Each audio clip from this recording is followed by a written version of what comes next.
మీ గురించి మేము చాలా విన్నాం. ఒక బిజినెస్ మ్యాన్గా, ఒక ప్రొడ్యూసర్గా అన్ని వైపుల నుంచి మీ ఎనర్జీ చాలా కిక్నెస్ ఇస్తుంది.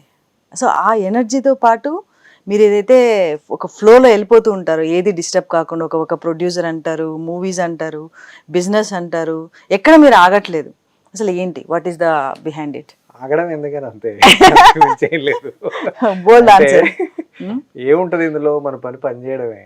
ఎనర్జీ ఉందా లేదా దట్ ఈస్ సెకండరీ. పెద్దవాళ్ళ నుంచి ప్రతి ఒక్కరు చెప్పేది అదే, మీ ఊపిరి శక్తి ఉన్నంత వరకు ఒక చిన్న రాయిని ఎత్తమని చెప్తారు. సో ఓల్డ్ అయిపోయాం కదా అని కూర్చోకుండా. గుడ్, బోల్డ్ ఆన్సర్ చెప్పారు. సో ఇంకా మీ గురించి ఏం చెప్తారు? అసలు విజయపాల్ రెడ్డి అంటే అందరికీ తెలిసింది వేరు, ఈ షోలో నేను చెప్పాలనుకున్నది వేరు, వినాల్సింది ఇంకా చాలా ఉంది.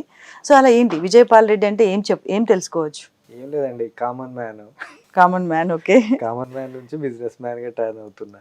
ఓకే, జస్ట్ ఏం లేదంటే ఒక మిడిల్ క్లాస్ వాళ్ళ ఆలోచనలు ఎట్లుంటాయంటే ఒక సర్టైన్ సర్కిల్లో తిరుగుతూ ఉంటాయి. వాళ్ళ మ్యాక్సిమం టైం అంత ఎక్కడ వేస్ట్ అవుతుంటదంటే ఇంట్లో విషయాలు, పక్కింట్లో విషయాలతో చాలా టైం వేస్ట్ అవుతుంది. So any middle class person అవి వదిలేసి ఇంకో ప్రపంచంలోకి వస్తే అక్కడ వేరే కనపడుతుంది అనేది నా పాయింట్. చాలా బోల్డ్గా చెప్పారు.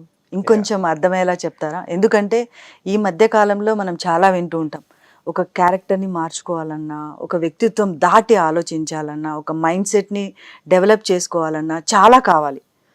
అవి ఉంటేనే మనం అది బోల్డ్గా చేంజ్ చేసుకోవచ్చు అని మీరు చెప్తున్నారు. అసలు మీరు అలా ఎందుకు అనుకుంటున్నారు? అంటే ఒక మిడిల్ ఫ్యామిలీ ఎందుకు అలా మీకు అనిపించింది? అంటే ఇప్పుడు 70-80% ఇండియన్ పీపుల్ మిడిల్ క్లాస్ ఫ్యామిలీసే. బట్ మిడిల్ క్లాస్ ఫ్యామిలీ అనేది ఆల్వేస్ మిడిల్ క్లాస్లోనే ఉంటుంది. ఓకే, గ్రౌండ్ లెవెల్లో ఉన్న ఫ్యామిలీస్ అంటే లోవర్ క్లాస్ వాళ్ళు బాగానే బ్రతుకుతుంటారు, వాళ్ళ లైఫ్ స్టైల్ ఎవ్రీథింగ్ అంటే వాళ్ళకి కావాల్సింది. హయ్యర్ క్లాస్ వాళ్ళు బాగానే ఉంటారు. ఎటు వచ్చి problem middle class. Middle class వాళ్ళకి ఏంటంటే డబ్బు కావాలి, పక్కన గాసిప్స్ కావాలి, ట్రోల్స్ కావాలి, యూట్యూబ్లు కావాలి, మీడియాలు కావాలి, అన్నీ కావాలి. సో ఇందులో నుంచి, ఈ చట్టం నుంచి బయటికి రావాలని నేను ట్రై చేశాను. Probably I'm enjoying it. Okay, వచ్చేసారా కంప్లీట్ గా? 100%. I never thought about any other things. That's the reason మీరు ఇంత బోల్డ్ గా వెళ్తున్నారు. మీరేమైనా ఈ మిడిల్ క్లాస్ గా ఉన్న జర్నీలో, చిన్నప్పుడు కావచ్చు, కాలేజ్ లైఫ్ లో కావచ్చు, ఈ ఒక రిచ్ మైండ్ సెట్ ని పెంచుకోవడానికి మీరు ఏమైనా తపస్సు చేశారా? తపస్సు ఏం లేదండి, నేను చూస్తున్న సర్కిల్లో హైదరాబాద్ వచ్చినప్పుడు హైదరాబాద్ నాకు అంతా నేర్పింది. ఎట్లా అంటే చూస్తుండగానే అరే మనం ఎందుకు ఇలా ఉండకూడదు, ఇక్కడ ఉన్న లైఫ్ స్టైల్ అనుకోండి, లైఫ్ సైకిల్ అనుకోండి. నేను చాలా నారో మైండెడ్గా ఉండేవాడిని హైదరాబాద్ వచ్చిన కొత్త. ఎంత నారో మైండెడ్ అంటే ఈవెన్ బయట టీ తాగితే 2 రూపీస్ ఉండేది. నేను 2004-05 వచ్చాను. టీ ఎందుకు తాగాలి, టీ 2 రూపీస్ వేస్ట్ అయితే పాయింట్ లో ఉండేవాడిని. అంటే ఒక కాఫీకి 400-500 రూపీస్ పెడుతున్నాం. అర్థమైంది, మీరు బాల్మ్యాన్ షర్ట్ కూడా వేసుకున్నారు కదా. అదే కదా life style, that's it. That's a good. So ఒక రిచ్ మైండ్ సెట్ అనేది చాలా ఇంపార్టెంట్ అంటారు. రిచ్ మైండ్ సెట్ కాదు, కంఫర్టబుల్ మైండ్ సెట్ అంటే ప్రాబబ్లీ కరెక్ట్ ఏమో. గుడ్ ఆన్సర్, ఏ బోల్డ్ ఆన్సర్, చాలా బాగా పేలింది. అండ్ ఐ మీన్ ప్రతి ఒక్కరు కూడా మిడిల్ క్లాస్ ఫ్యామిలీ అవ్వచ్చు, లోవర్ అవ్వచ్చు, అప్పర్ అవ్వచ్చు, ఎప్పుడూ కూడా అప్గ్రేడ్ అవ్వడం అనేది చాలా ఇంపార్టెంట్. మీరు చాలా బోల్డ్గా చెప్పారు. That's a very good answer. దానికి మిడిల్ క్లాస్ వాళ్ళకి నేను ఇచ్చే ఆన్సర్ ఏంటంటే, సచిన్ టెండూల్కర్ 20 ఏళ్ళు ఆడగలిగాడంటే ఎప్పటికప్పుడు తన ఆటలో అప్గ్రేడ్ అయ్యింది. అవును, మిగతా వాళ్ళు అవ్వలేకపోయిందా అన్ని సంవత్సరాలు. దట్ ఈస్ ఎగ్జాంపుల్ క్రికెటింగ్ భాషలో ఈ మధ్యన వరల్డ్ కప్. కమింగ్ డేస్ లో చాలా పాపులర్ కదా, ఇంకా అందరూ టీవీలకు అతుకుపోయి ఉంటారు. That a good answer. And ఇంకా మీరు ఎలా అంటే, ఇప్పుడు ఎగ్జాంపుల్ ఒక మూవీ ఇండస్ట్రీ అవ్వచ్చు, అండ్ డిఫరెంట్ జోన్స్ని మీరు ట్రై చేస్తున్నారు. సో ఒకటే వేలో వెళ్ళట్లేదు. ఇప్పుడు సపోజ్ రాజమౌళి గారు అనుకుంటే మూవీ ఇండస్ట్రీలో అగ్రెసివ్ వెళ్ళిపోతూ ఉంటారు, హై చూడాలనేసి వాళ్ళ డ్రీమ్ ఉంటుంది. అలా మీకు ఒక మూవీ ఇండస్ట్రీ ఎలా చూడాలనుకున్నారు యాజ్ ఎ ప్రొడ్యూసర్గా? Movie is a powerful medium అండి.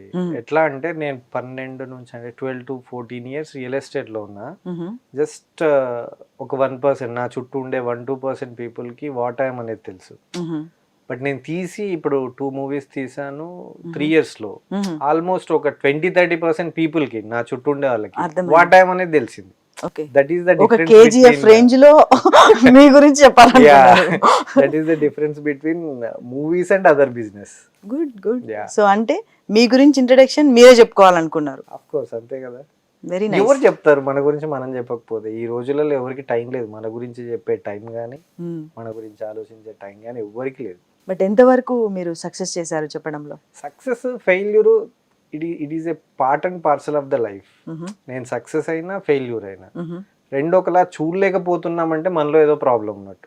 సో అటు తిరిగి ఇటు తిరిగి మళ్ళీ వేరే వాళ్ళకి ప్రాబ్లం వేశారు. See, ఎందుకంటే one day you will feel success, one day you will feel failure. Yeah.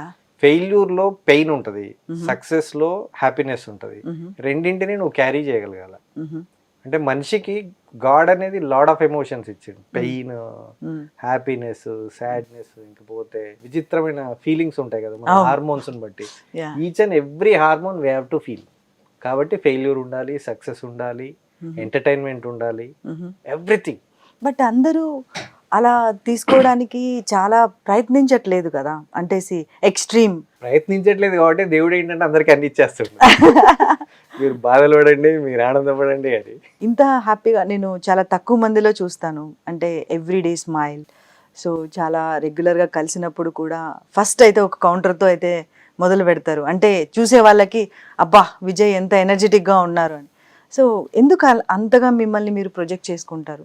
నాలో ఎనర్జీ ఏం లేదు, ఇలా ఉండాలని నువ్వు డిసైడ్ అయినంతే. ఓ నైస్ నైస్. ఇంకా ఇంకా ఎగ్జాంపుల్, మీరు ఒక బిజినెస్ మ్యాన్. సో అన్నిటికంటే పక్కన పెడితే మీలో ఒక తపన, ఎలా అయినా సరే ఒక మంచి బిజినెస్ మ్యాన్గా ఎదగాలనేది మీ పాత్గా ఎంచుకున్నారు.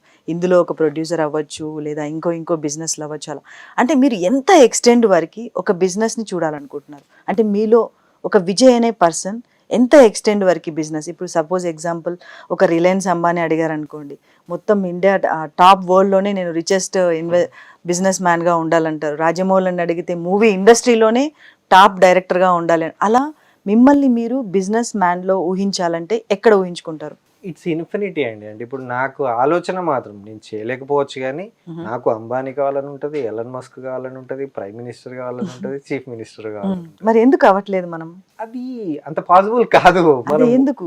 ఊహకు అన్లిమిటెడ్ కాబట్టి నేను ఖచ్చితంగా ఊహించుకుంటాను. మేబీ మనం హోంవర్క్ సరిగా చేయట్లేదా? అట్లేం ఉండదు. ఇప్పుడు మన రోల్, ఇప్పుడు మనం ప్రయత్నం చేసుకుంటూ పోతే వన్ డే తగలొచ్చేమో, maybe we don't know. But ఎక్కడికి వెళ్ళినా ఈ రోజుకు నేను వచ్చిన లెవెల్ నుంచి ఈ రోజుకి ఐఎమ్ వెరీ హ్యాపీ. గుడ్. ఈ ప్లేస్ లో ఉన్నప్పుడు రేపు ఇంకొక ప్లేస్ లో ఉంటే ఈ రోజుకు ఆ రోజుకు హ్యాపీగా ఉంటా. మేబీ డిఫరెన్స్ ఇంకా. Yes. Okay. So we can't say, అంటే మనం మన ఆలోచనకి మాత్రం ఒక ఏరియాలో స్టాప్ పెట్టకూడదు. అంటే అవ్వలేకపోవచ్చు, it's up to them. But at least ఆలోచించడం వల్ల మాత్రం ప్రాబ్లం ఏముంది? ఖర్చు లేని పనే కదా. Very good answer. అట్లీస్ట్ ఆలోచనలైనా రిచ్ గా ఉండడం. రిచ్గా ఉండకపోతే ఇంకెందుకు లైఫ్? ఆలోచన ఫ్రీయే కదా, మనం ఏం డబ్బులు పెట్టి కొనట్లేదు, దానికి కష్టపడట్లేదు. సో అంటే చాలా మందికి you can try, just at least you can try. చాలా మందికి అసలు ఆ శక్తి ఉందంటారా? ఎందుకండి ఎవ్రీబడి ఆలోచిస్తారు. ఎవ్రీబడికి అంటే నేను చెప్పడం కాదు, కానీ ఎవరో సక్సెస్ అయిన వాళ్ళకి బ్రెయిన్ ఉన్నట్టు, సక్సెస్ కాని వాళ్ళకి బ్రెయిన్ లేనట్టు, అది కాదు యాక్చువల్ ప్రాబ్లం. ఎవ్రీబడి అంటే ప్రతి మనిషికి, చిన్న మనిషికి కూడా ఏదో ఒక ఆలోచన ఉంటుంది. ఇప్పుడు మీకు ఉంటుంది, మన కెమెరామెన్లకు ఉంటుంది, ప్రతి ఒక్కరికి వాళ్ళ లైఫ్లో ఒకటి చేయాలన్న ఆలోచన ఉంటుంది. ప్రాబ్లం ఎక్కడ వస్తుందంటే ఎవ్రీ మ్యాన్, అంటే ప్రతి ఒక్కరి ప్రాబ్లం ఎక్కడ వస్తుందంటే రేపు ఇది నేను చేయగలుగుతానా, ఆలోచన ఉంది కానీ దీనికి డబ్బులు కావాలి, దీనికి మన టైం సరిపోయిద్దా, మన ఫ్యామిలీ ఒకవేళ నేను ఇటువైపు వెళ్తే ఫ్యామిలీ పరిస్థితి ఏంటి, ఇక్కడ ఆగిపోతారు 90% ఆఫ్ పీపుల్. సిచ్యువేషన్స్. యా, నేను అక్కడ ఆగను, ఏదైతే అది అయింది అని వెళ్ళిపోతాను. So you will never care situations. నీ లైఫ్లో ఎప్పుడు సిచ్యువేషన్ అనేది అసలు ప్రాబ్లమే క్రియేట్ చేయదు. సిచ్యువేషన్ని నేను దాన్ని అంటే సిచ్యువేషన్ని ప్రాబ్లంగా ఫీల్ అయ్యి నేను వేసే ముందుకేయాల్సిన స్టెప్ ఆపను అంటున్నాను అంతే. ఓకే. ఆ సిచ్యువేషనే ముందుకు వెళ్ళిపోతుందో దాని ఇష్టం. వెళ్తే వెళ్తుంది, ఆగితే ఆగుతుంది. But at least you have to try. Try చేయకపోతే నీ ఆలోచనగానే ఉంటుంది. వన్ డే మనకి ఏమనిపిస్తుంది అంటే మన పక్కన వాళ్ళు ఎదుగుతున్నారు అనుకోవాలా, ఇది ఏముంది అనిపిస్తుంది. ఏమున్నా లేకపోయినా just we have to give a try. ట్రైకి మించిన గొప్పవాడు ఏది లేదు. మేబీ ఫెయిల్ అవుతుందేమో, ఫెయిల్యూర్ ఆల్సో సక్సెస్ నా దృష్టిలో. Yeah, అంతే కదా అసలు ట్రై చేయకపోతే ఫెయిల్యూర్ నీకెట్లా వస్తుంది? Yeah. అసలు నువ్వెలా సక్సెస్? సో అందరు గుర్తుపెట్టుకోండి, ఫెయిల్యూర్ అయిన వాళ్ళందరూ సక్సెస్ అని మన విజయ్ చాలా గొప్పగా చెప్పారు. మీ And గివ్ అప్ ని ట్రైని ఆపకండి.